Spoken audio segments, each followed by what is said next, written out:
ongea huko mbele. Wacha nitambue Mama Zamzam dakika moja. Wapi nduru ya Mama Zamzam jameni? Asante. Hebu tuonyeshe tutam ya William Samoei Ruto. Tutam.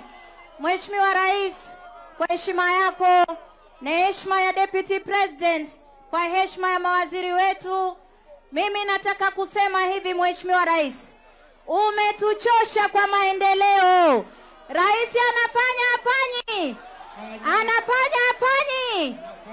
Sasa Mheshimiwa Rais, mimi nataka nikwambie wale ambao wako clueless, wako rudderless, wako mindless, wasikusumbue. Hapa ndani ya Mombasa una jike la simba Mama Zamzam Chimba Muhammad. Mimi natembea nikisema ni tutam. Mheshimiwa Rais, nina maombi mawili kwako. Mimi naomba, nimeona kule Vipingo umeanzisha Vipingo special economic zone.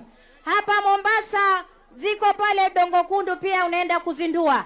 Mimi nakuomba, hapa EPZ tuna wafanyikazi hapa wa EPZ, mshahara wao ni duni sana na wanafanya kazi ngumu sana.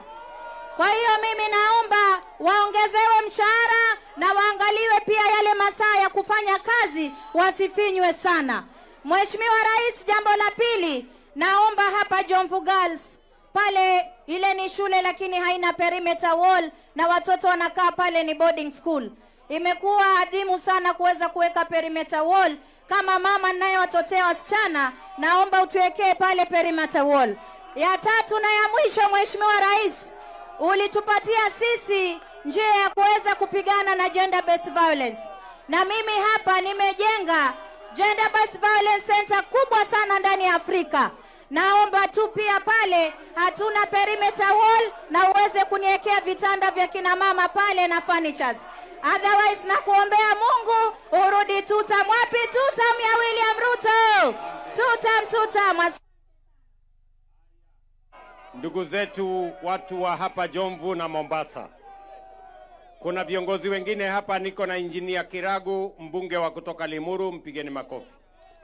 Niko na Elsie, mama county kutoka Kakamega, mpigeni makofi. Niko hapa na Mbuyu, mungwana anaitwa Mheshimiwa